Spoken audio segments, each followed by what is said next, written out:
There's a place we rarely speak of, a place just as mysterious as the stars above or the worlds beyond death. It's the landscape of memory. But this isn't just about personal recollections or childhood nostalgia. This is deeper. This is ancestral memory, collective memory, the hidden memories that move through our souls.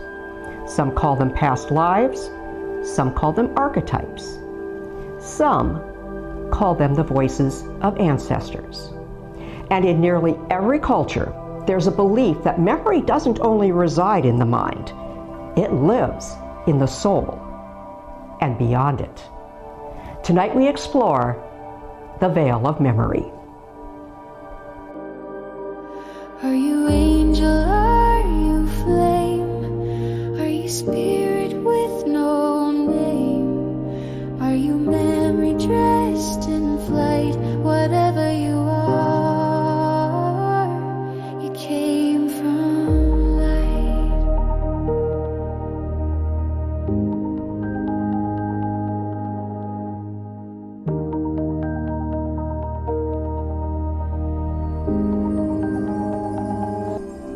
Memory is supposed to anchor us. It tells us who we are, where we've been, and how the world is supposed to look. But what happens when memory itself betrays us? Or maybe when the world betrays memory? That's where the Mandela effect comes in.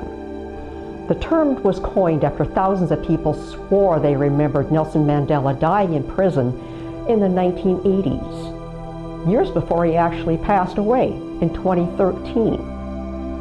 And it's not just that one case. People vividly recall logos, movie lines, book titles, even geography in ways that don't match the current record. Was it Berenstain Bears or Berenstain Bears? Did Darth Vader ever actually say, "Luke, I am your father"? And why do so many people remember a non-existent movie called Shazam, starring Sinbad? Easy explanation is misremembering, false memory, the brain stitching gaps. And science does support that. Our minds are storytellers, not recording devices. But if we lean into the veil, there's another possibility. What if the Mandela effect is evidence of overlapping timelines? Threads brushing up against each other, leaving imprints. What if, in some version of reality, Mandela did die in prison, and in crossing back and forth through the veil, some of us carry that memory with us into this version of reality? The veil is thin, and memory might be one of the places where it reveals itself most clearly. Because when people across the world share the same false memory, it stops feeling like an individual mistake and starts looking like a collective echo. Like we've slipped between layers of time, carried fragments across, and are now trying to reconcile the two versions inside our minds. Maybe that's why the Mandela effect unsettles us so much. It forces us to ask, what if memory isn't failing at all?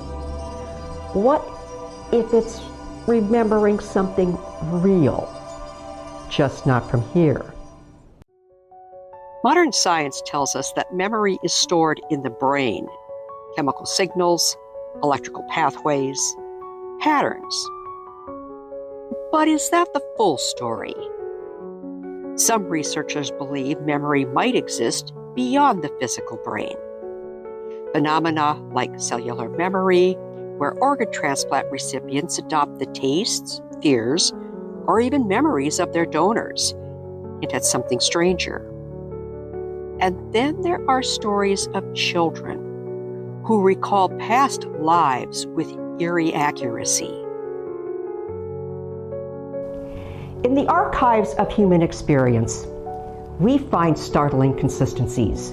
Reincarnation stories in Buddhism and Hinduism, ancestral dreams among indigenous cultures, the Akashic records in esoteric traditions, a supposed library of every soul's memories.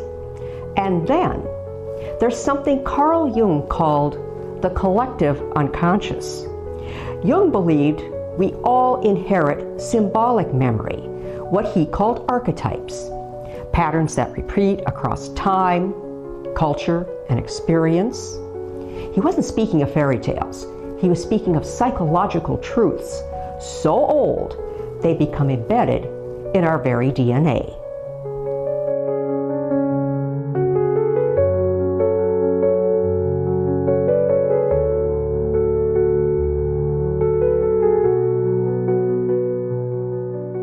They came from light, not sky or star. They folded space to find our scars. With eyes like storms and names like sound, they found us where no gods were found.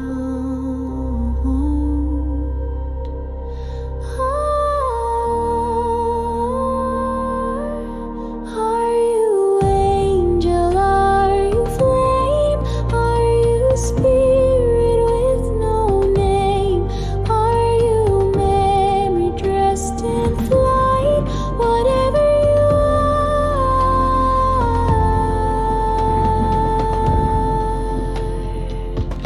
you came from light.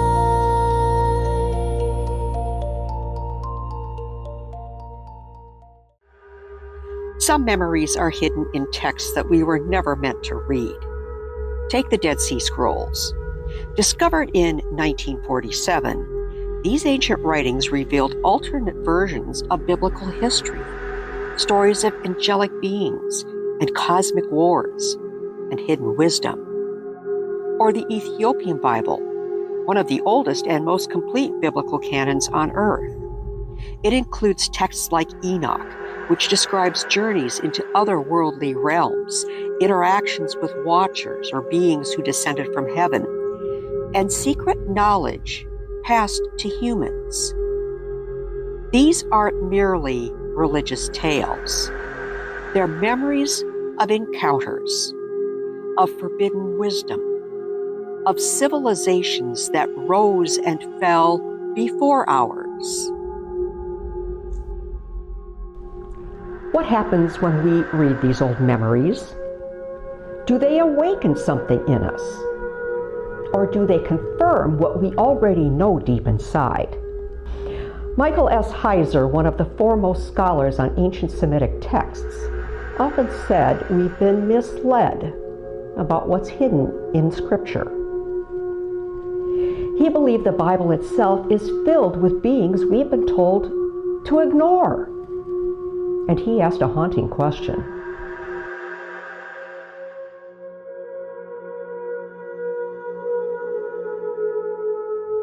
What if the supernatural world view wasn't primitive? What if it was accurate?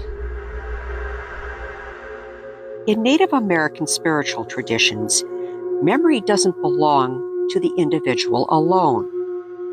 Dreams are messages from the ancestors, guidance from those who walked before. Ceremonies often invite ancestral spirits to assist in healing or decision-making. In Lakota belief, the Wakantanka, the Great Mystery, moves through all life, binding past, present, and future together. For the Hopi, time itself is cyclical. Memories repeat across generations like a wheel turning endlessly.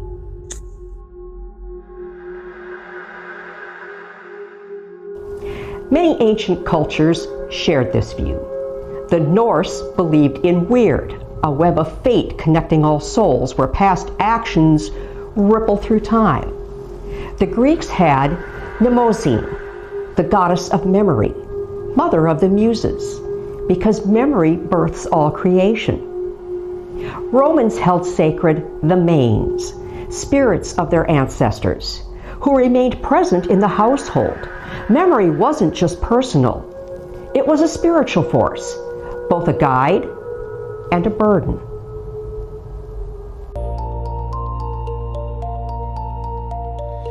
They spoke in thoughts, not words or breath.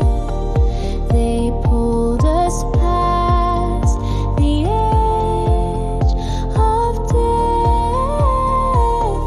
They burned the sky and kissed the sea and asked us, do you still want to be?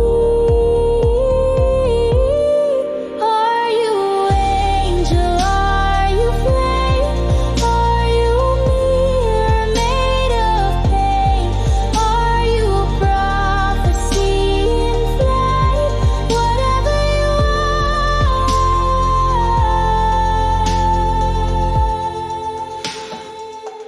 you came from light. We were not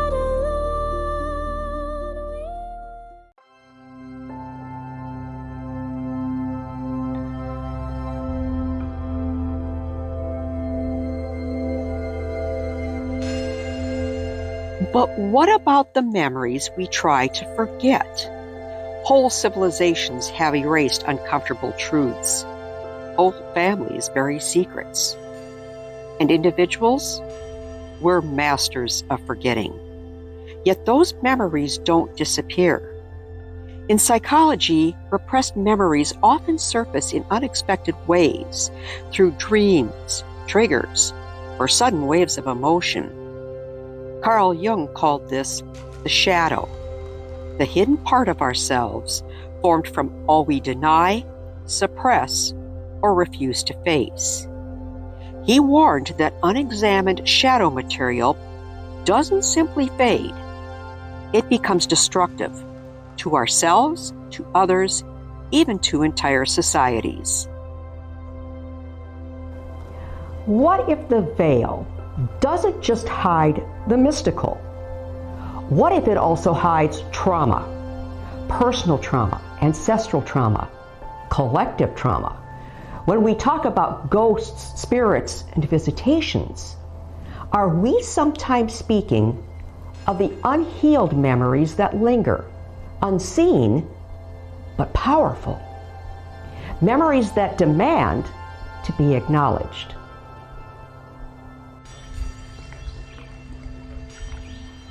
She was barely 19, in basic training at Fort McClellan, Alabama, during Vietnam. Back then, the WACs, Women's Army Corps, were still in place, and the Army was a different world.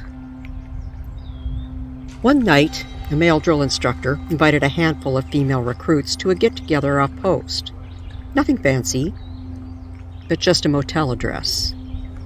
He had alcohol, though no one really drank. Everyone knew they had to get back before curfew. As they were leaving, he asked her to stay behind, told the others he'd get her a taxi. He said she was in line for top recruit. And then before she could even process what was happening, he grabbed her.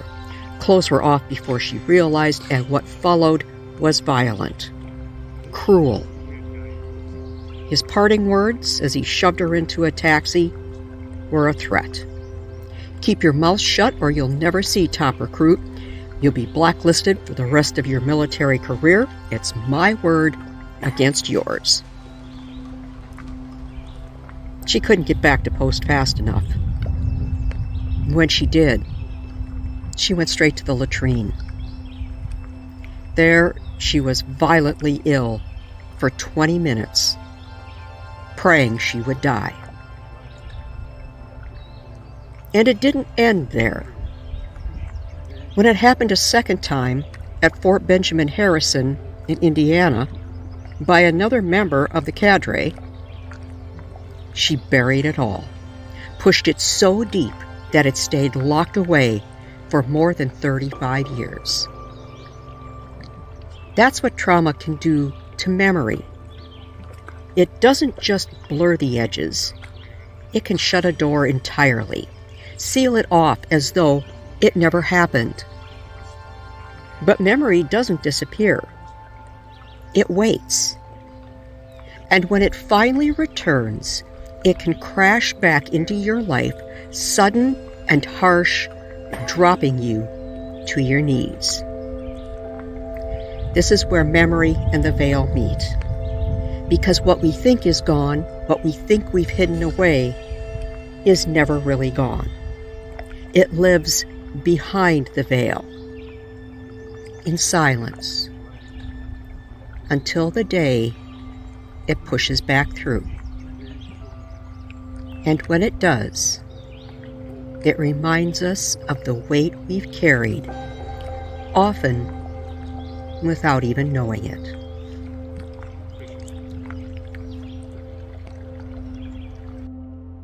If memory isn't just stored in the brain, if it moves through bodies, through time, through soul, where did it begin? Science has only begun to explore epigenetics and the study of how experiences can change gene expressions and be passed to descendants. But many spiritual traditions have whispered this truth for millennia, that we carry the memory of the stars, that we were seated here, that we are not separate from the cosmos.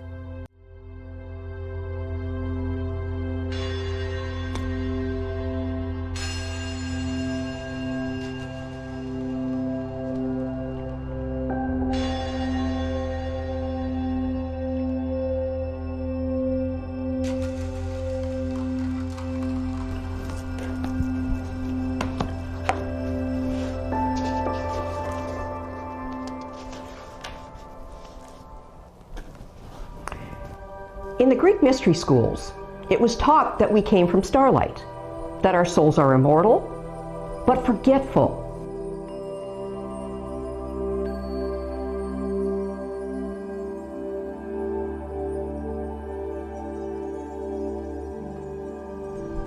As we grow older, our memories don't always stay faithful companions.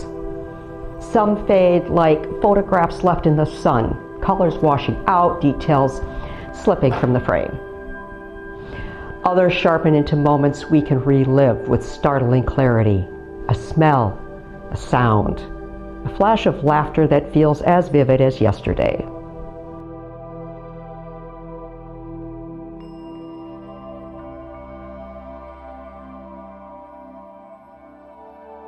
Science explains this is the brain's natural editing process.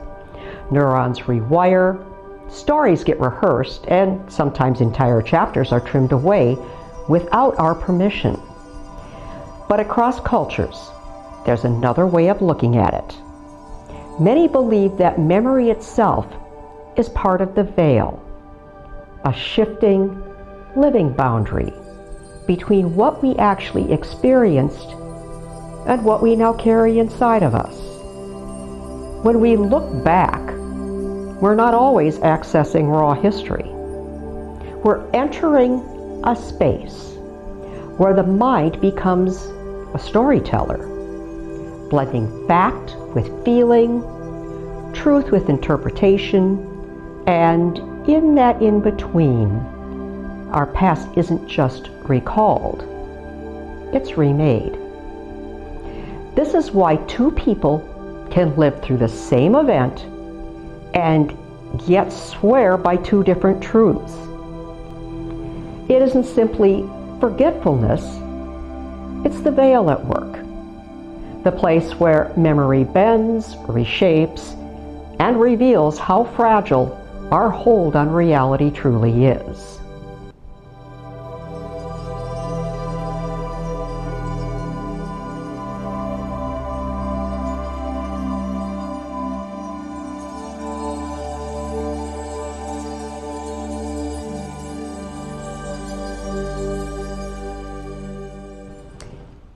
So the question remains, what do we really remember? And what do we only believe we remember?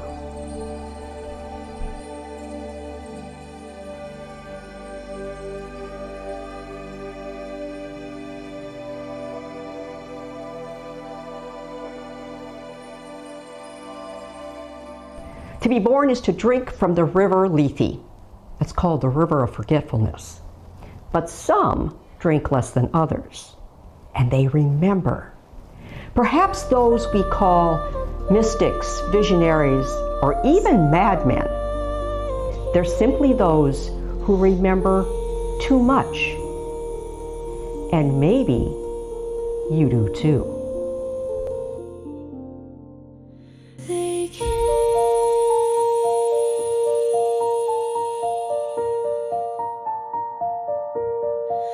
from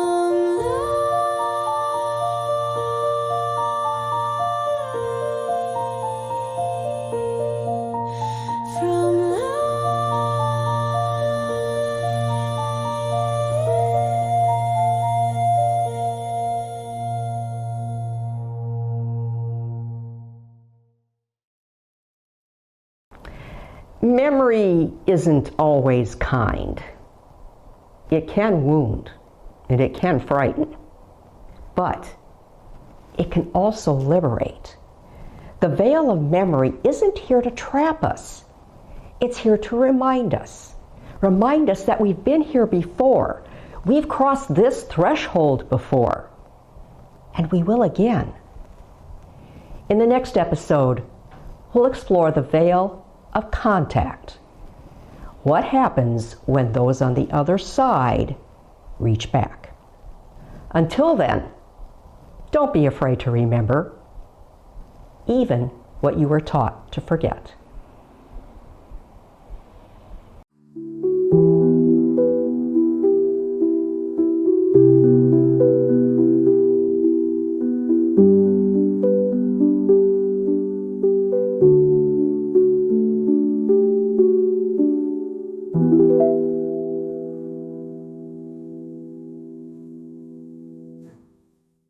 You are not gone, you are not lost. The veil is thin, not made to cross, but drifted through on winds unknown.